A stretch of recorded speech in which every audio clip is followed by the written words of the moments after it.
ఇక top 3 news కి సంబంధించిన డీటెయిల్స్ చూద్దాం. 2.5 ఏళ్ల కాంగ్రెస్ ప్రజాపాలనపై ఆగ్రహం వ్యక్తం చేశారు మహిళలు. భద్రాద్రి కొత్తగూడెం జిల్లా ఇల్లందు మున్సిపాలిటీ 13వ వార్డులోని ఇందిరమ్మ ఇళ్ల పంపిణీలో జరుగుతున్న అన్యాయాన్ని నిలదీశారు స్థానిక మహిళలు. కాంగ్రెస్ లీడర్లు ఇల్లు ఉన్నవారికే ఇందిరమ్మ ఇళ్లను ఇస్తున్నారని, లేని వారిని పట్టించుకోవటం లేదంటూ ఆవేదన వ్యక్తం చేశారు. అధికారులతో చేయి కలిపి అవినీతికి పాల్పడుతున్నారని మండిపడ్డారు. కాంగ్రెస్ పార్టీ వచ్చిన తర్వాత వార్డులో ఒక్క పని జరగలేదని, బీఆర్ఎస్ ఉన్నప్పుడే బాగుండేదని మహిళలు తెలిపారు. ఇక ఇదే అంశానికి సంబంధించి మరింత సమాచారం మా ప్రతినిధి సాంబశివరావు అందిస్తారు. సాంబశివరావు, ఖమ్మం గ్రామ సభలో మహిళల నిరసనకు సంబంధించి డీటెయిల్స్ ఏంటి? ఉమ్మడి ఖమ్మం జిల్లా వ్యాప్తంగా కాంగ్రెస్ ప్రభుత్వం చెప్పినటువంటి 99 రోజులకు సంబంధించినటువంటి ప్రణాళిక గ్రామ సభలు రసాభాసగా కొనసాగుతున్నాయి. ప్రతి చోట కూడా మహిళలు అధికారులను నిలదీస్తున్నారు. భద్రాద్రి కొత్తగూడెం జిల్లా ఇల్లందులో 2 చోట్ల జనం లేక సభలు వలవలబోతే 13వ వార్డులో జరిగినటువంటి సభలో ఇందిరమ్మ ఇళ్లకు సంబంధించినటువంటి అంశంలో స్థానిక మహిళలు అధికారులను అలాగే కాంగ్రెస్ నేతలను కడిగి పారేశారు. ఇందిరమ్మ ఇళ్ల కేటాయింపులో కావచ్చు, మంజూరులో కావచ్చు మొత్తం కాంగ్రెస్ పార్టీ వారికే ఇచ్చారు. డబ్బులున్న వాళ్ళకు మాత్రమే మంజూరు చేశారు. కాంగ్రెస్ పార్టీకి సంబంధించిన వాళ్ళకు ఇచ్చారు. ఎవరైనా ఒకవేళ ఇందిరమ్మ ఇళ్లు కావాలంటే లంచాలు చెల్లించుకోవాల్సి వచ్చింది. ప్రభుత్వం రావడానికి ముందు ఇచ్చినటువంటి హామీలు ఏంటి, ఇప్పుడు జరుగుతున్నటువంటి హామీలు ఏంటంటూ మహిళలు పెద్ద ఎత్తున నిరసన చేపట్టారు. అట్లాగే 13వ వార్డుకు సంబంధించినటువంటి మహిళా వార్డు మెంబర్, కాంగ్రెస్ పార్టీ సంబంధించిన వార్డు మెంబర్ కూడా రాకపోవడంతో మహిళలు ఆగ్రహించి అక్కడ ఉన్నటువంటి సమావేశాన్ని కూడా బహిష్కరించినటువంటి నేపథ్యం ఉంది. 10 చోట్ల భద్రాద్రి కొత్తగూడెం జిల్లా, ఖమ్మం జిల్లాలో ఉన్నటువంటి పలు గ్రామ సభల్లో కూడా రసాభాసగా మారడం, ప్రభుత్వ అధికారులను నిలదీయడం, అక్కడ ఉన్నటువంటి స్థానిక ప్రజాప్రతినిధులపైన ఆగ్రహం వ్యక్తం చేయడం జరిగింది.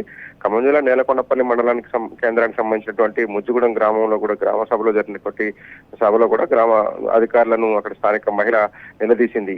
ఏం చేశారని గ్రామ సభలు నిర్వహిస్తున్నారు, మీరు ఇచ్చినటువంటి హామీల్లో ఏ హామీలు అమలు చేశారో చెప్పాలంటూ నిలదీశారు. వికలాంగుల పెన్షన్ అన్నారు, వృద్ధాప్య పెన్షన్ అన్నారు, ఏ పెన్షన్ రాలేదు. గ్యాస్ ఉచితంగా ఇస్తానని చెప్పినటువంటి వాళ్ళు 1000 రూపాయలు తీసుకుంటున్నారు. ఇవాళ అదేంటని ప్రశ్నిస్తే 500 రూపాయలు కట్టి గ్యాస్ తీసుకోండి, మిగిలిన 400 రూపాయలు బ్యాంకులో ఇస్తామని చెప్పారు. ఇవాళ అతిగతి లేకుండా పోయింది. ఆ పథకం అమలు తీరు సరిగా లేదంటూ ఆ మహిళ ఆగ్రహం వ్యక్తం చేసింది.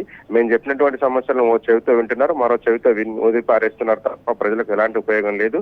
మంచినీళ్ళు రాకపోతే కూడా పట్టించుకునేటువంటి పరిస్థితిలో ప్రభుత్వం లేదు అంటూ ఆగ్రహం వ్యక్తం చేస్తూ అధికారులు నిలదీసింది. కనీసం సమాధానం చెప్పేటువంటి ప్రయత్నం కూడా అధికారులు చేయలేదు. ఎందుకంటే ఆ మహిళ ప్రశ్నిస్తున్నదంతా కూడా నిజం కావడంతో సమాధానం చెప్పేటువంటి పరిస్థితులు కూడా అధికారులు లేనటువంటి వాళ్ళ, దాంతో స్థానికంగా ఉన్నటువంటి ఇతర మహిళలు, స్థానిక గ్రామస్తులు కూడా ఆ మహిళతో పాటు గొంతు కలిపి ఏం చేశారో చెప్పాలని నిలదీశారు. అనేక రకాలైనటువంటి సభలు నిర్వహిస్తున్నారు. ఏం ఉపయోగం ఉంది ఈ సభల వల్ల, గ్రామ సభల వల్ల ప్రజలకు ఏం ఒరిగింది, మీరు సాధించినటువంటి ప్రగతి ఏంటి అంటే నిలదీసినటువంటి నేపథ్యంలో కాస్త శాంతించండి అంటూ ఉన్నటువంటి అధికారులు ఆమెను వేడుకోవాల్సిన దుస్థితి ఏర్పడింది. మొత్తంగా ఈ ప్రజాపాలన పేరుతో సాగిస్తున్నటువంటి గ్రామ సభల్లో కాంగ్రెస్ ప్రభుత్వానికి తీవ్ర వ్యతిరేకత ఏర్పడింది. నిన్న కొత్తగూడెం శాసనసభ్యుడు కొననేని సాంబశివరావు కూడా మిత్రపక్ష ఎమ్మెల్యే అయ్యి ఉండి కూడా కాంగ్రెస్ ప్రభుత్వ తీరును తీవ్రంగా విమర్శించారు. ఏం పాలన ఇది, ఏం వీళ్ళ పాలన చూస్తే బీపీ లేస్తుంది, ఒక్కొక్కసారి కోపం వస్తుంది. ఇదా పరిపాలించే తీరు? రాష్ట్రంలో ఉన్నటువంటి ఆర్టీసీ బస్ స్టాండ్లన్నీ కూడా ఎక్కడికెక్కడికి దారుణంగా తయారైనాయి, మురికి కూపంగా మారాయి. ఇదేనా పరిపాలించే పద్ధతి? వీళ్ళ పరిపాలించే పద్ధతి చూస్తే నాకే కోపం వస్తుంది, ఆగ్రహం వస్తుంది, బీపీ లేస్తుంది. ఒక 700 కోట్ల రూపాయలు లేని ప్రభుత్వం ఇది ఒక ప్రభుత్వమేనా అంటూ ఆయన ఆగ్రహం వ్యక్తం చేస్తూ మండిపడ్డారు. అయితే సాంబశివరావు, అసలు ఏ బేసిస్ మీద ఇందిరమ్మ ఇళ్లు మంజూరు చేస్తున్నారు? మరి 3 మంత్రులున్న జిల్లాకే ఇలాంటి పరిస్థితి ఉంటే రాష్ట్రంలో మిగిలిన జిల్లాల పరిస్థితి ఏంటి? ఇందులో చెప్పడానికి మాత్రం చాలా పెద్ద మాటలు చెప్తున్నారు. ఇందిరమ్మ ఇళ్ల లబ్ధిదారుల ఎంపికకి సంబంధించి కావచ్చు, ప్రభుత్వ పథకాల ఎంపికకి సంబంధించి కావచ్చు, పేదరికమే ప్రధాన గీటురాయి అని చెప్తున్నప్పటికీ కూడా మొత్తం కాంగ్రెస్ వాళ్ళకే ఇస్తున్నారు అనేటువంటిది స్థానిక ప్రజలు బయట పెడుతున్నారు. అనేక సందర్భాల్లో జరిగినటువంటి అక్రమాలను, అవినీతిని కూడా ప్రజలు బయట పెడుతున్నారు. మొన్న కారపల్లి మండలం వ్యాప్తంగా కూడా ఇలాంటి ఘటనలే బయటకు వచ్చాయి. డబ్బులు ఇవ్వనటువంటి వాళ్ళకి బిల్లులు రాలేదు. ఎవరైతే డబ్బులు ఇచ్చారో వాళ్ళకి ఇళ్లు మంజూరైనాయి, వాళ్ళకి బిల్లులు పడుతున్నాయి. డబ్బులు ఇవ్వని వాళ్ళకి బిల్లులు పడినటువంటి పరిస్థితి కనిపించింది. పేరుకేమో లక్షల ఇళ్లు కడుతున్నాం అని చెప్తున్నారు కానీ గ్రామ స్థాయిలో నిజ నిర్ధారణ చేసి పరిశీలన చేసినప్పుడు 100 ఇళ్లు కూడా లాంచ్ అవ్వలేదు. లాంచ్ అయిన వాటిలో 10-15% కూడా కంప్లీట్ అయ్యేటువంటి నేపథ్యం లేదు. చెప్పడానికి 1,00,000 ఇళ్లు కడుతున్నాం రాష్ట్ర వ్యాప్తంగా అంటున్నారు కానీ అందులో 10,000 ఇళ్లు, అంటే వీళ్ళు చెప్తున్న దాంట్లో 10% ఇళ్లు కూడా లబ్ధిదారులకు అందినటువంటి పాపాన పోలేదు. ఆ అందినటువంటి వాళ్ళలో కూడా సరిగా పూర్తిగా కట్టుకునేటువంటి పరిస్థితి లేదంటున్నారు. బిల్లుల చెల్లింపులో కూడా అనేక రకాలైనటువంటి ఇబ్బందులను ఎదుర్కొంటున్నామంటూ ఆ ఇండ్లకు సంబంధించినటువంటి లబ్ధిదారులే వాపోతున్నటువంటి నేపథ్యం ఉంది. అనేక చోట్ల ప్రజలు దరఖాస్తులు చేసుకోవటం, అనేక రకాలుగా వెళ్లి వేడుకుండటం తప్ప దరఖాస్తు పెట్టినటువంటి డబ్బులు వృధా అవుతున్నాయి తప్ప ప్రజలకు వచ్చినటువంటిది ఏమీ లేదు. కేటాయింపులకు మాత్రం బడ్జెట్ లో 3,500 ఇండ్లు ఒక్కొక్క నియోజకవర్గాన్ని చెప్పినప్పటికీ కూడా నియోజకవర్గానికి వాస్తవ రూపంలో 1000 ఇండ్లు కూడా లాంచ్ కానటువంటి పరిస్థితి కనిపించింది. 100 నియోజకవర్గాలను తీసుకున్నా 100,000 కూడా లాంచ్ కానటువంటి నేపథ్యం ఉంది. అందులో 10% మనం చెప్పినట్టుగా క్షేత్రస్థాయిలో 10% కూడా కంప్లీట్ అయ్యేటువంటి పరిస్థితి లేదు. 1,00,000 ఇండ్లు అన్నారు కానీ 10,000 ఇండ్లు కూడా అది పూర్తి అవుతాయా లేదా, ఈ ప్రభుత్వం కంప్లీట్ అయ్యేటువంటి 5 ఏళ్ల నాటికి కూడా పూర్తి అయ్యే పరిస్థితి అయితే కనిపించట్లేదు సింధూరా. సాంబశివరావు, అంటే గడిచిన 2.5 ఏళ్లుగా చూసుకున్నట్లయితే మొదట ప్రజాపాలన అని చెప్పి అధికారంలోకి వచ్చారు. మరి గడిచిన 2.5 ఏళ్లు చూసుకున్నట్లయితే ఎక్కడా కూడా ప్రజాపాలన మనకు కనిపించట్లేదు, ప్రజా పీడిత పాలనే కనిపిస్తుంది. దీన్ని ఎలా చూడాలి?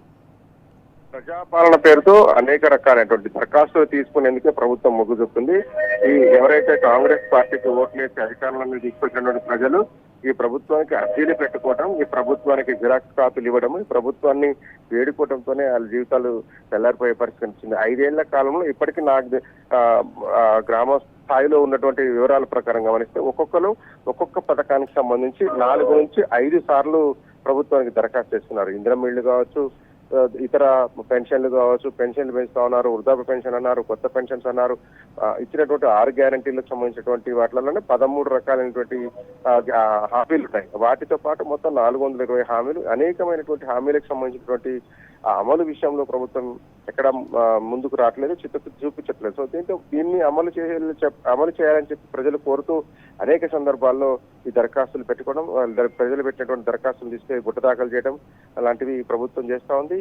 రాజీవ్ యువ వికాసం పేరుతో ఒక పెద్ద డ్రామాను తెరరేపారు. రాష్ట్ర వ్యాప్తంగా ఉన్నటువంటి నిరుద్యోగ యువత అందరినీ కూడా జిరాక్స్ సెంటర్ల చుట్టూ, ఆన్లైన్ సెంటర్ల చుట్టూ తిప్పి అప్లై చేసుకోండి, ₹1,00,000 రుణం లేని లోన్ ఇస్తామని చెప్పి పెద్ద ఎత్తున ఆశ పెట్టి దాదాపు రాష్ట్ర వ్యాప్తంగా ఉన్నటువంటి లక్షల మంది ఈ నిరుద్యోగ యువకుల నుంచి దరఖాస్తులు తీసుకున్నారు. దరఖాస్తులు తీసుకుని ఏడాది గడిచిపోయింది. ఇప్పటి వరకు దాన్ని ఎత్తడం లేదు. మొన్న బడ్జెట్ కూడా అయిపోయింది. బడ్జెట్ కి సంబంధించినటువంటి విషయంలో కావచ్చు, ఇప్పుడు ఈ సంవత్సరం చేపట్టబోయేటువంటి అభివృద్ధి సంక్షేమ పథకాల విషయంలో కావచ్చు, ఈ రాజీవ్ వికాసం లాంటివి కావచ్చు, వృద్ధాప్య పెన్షన్లు లేదంటే కొత్త పెన్షన్లు ఇచ్చేదాని మీద కావచ్చు, ఇచ్చినటువంటి పెన్షన్లను పెంచేయడం అంశాలు కావచ్చు, ఏ అంశంలో కూడా ఇప్పటివరకు ఈ ప్రభుత్వం దగ్గర క్లారిటీ లేదు. ప్రజానికం కూడా ప్రభుత్వం ఏదో చేస్తున్నటువంటి భ్రమలు తొలగిపోయినటువంటి నేపథ్యంలో తిరిగి విసికి వేసారిపోయి ఉన్నారు. ఆఫీసర్ల చుట్టూ తిరగడం, జిరాక్స్లకు డబ్బులు వృధా చేసుకోవడం తప్ప ఈ ప్రభుత్వంలో తమకు ఏమీ ఒరగదు అనేటువంటి నిర్ణయానికి వచ్చినటువంటి ప్రజలు ప్రభుత్వాన్ని ప్రశ్నించేందుకు ముందుకు వస్తున్నారు. అనేక సందర్భాల్లో ఇది బయటకు వస్తుంది. స్థానిక ఎమ్మెల్యేలు పర్యటనకు వెళ్లిన సందర్భాల్లో నిలదీసినటువంటి వాళ్ళ మీద కేసులు పెడుతున్నారు. అట్లాగే ప్రధానమైనటువంటి సమస్య ఇవాళ రైతులకు యూరియా లేనటువంటి సమస్య. ఇప్పుడు ఉమ్మడి ఖమ్మం జిల్లా చూస్తే ఈ జిల్లాలో మొక్కజొన్న, వరి ఇప్పుడు పంట చేతికి వచ్చినటువంటి నేపథ్యం ఉంది. కనీసం కొనేటువంటి మొక్కజొన్న కొనుగోలు కేంద్రాలు కావచ్చు, వరి కొనుగోలు కేంద్రాలు కావచ్చు ఇప్పటి వరకు తెరనటువంటి పరిస్థితి వచ్చింది. కానీ రోజు సమీక్షలు పెట్టడం, ప్రధాన పత్రికలు, ప్రధాన ఛానల్స్ లో తక్షణమే ధాన్యం కొనుగోలు కేంద్రాలు ఏర్పాటు చేయాలని ఆదేశాలు ఇవ్వడం తప్ప క్షేత్ర స్థాయిలో ఓపెన్ చేసింది లేదు, కొనుగోలు చేసింది లేదు. మిల్లర్లు ఒక పక్క దోసుకుంటున్నప్పటికీ కూడా రైతులను ఆదుకునేటువంటి ప్రక్రియ చేపట్టడం లేదు. ఈ రకంగా చూసినప్పుడు అన్ని రకాలైనటువంటి ప్రజానికంతో పాటు అన్ని వ్యవస్థల్లో కూడా ప్రభుత్వం మీద తీవ్రమైనటువంటి వ్యతిరేకత, అసంతృప్తి కనబడతా ఉంది Sindhura. Right, thank you Sambasivarao. ఇక మొత్తానికి 2.5 ఏళ్ల కాంగ్రెస్ ప్రజాపాలనపై అయితే ఆగ్రహం వ్యక్తం చేస్తున్నారు మహిళలు.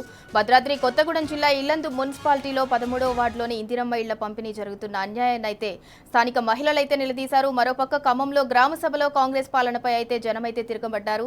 అసలు ప్రజలకు మీరు ఈ 2.5 ఏళ్లలో ఏం చేశారని చెప్పి గ్రామ సభలు నిర్వహిస్తున్నారని అయితే జనమైతే ఆగ్రహం వ్యక్తం చేస్తున్నారు.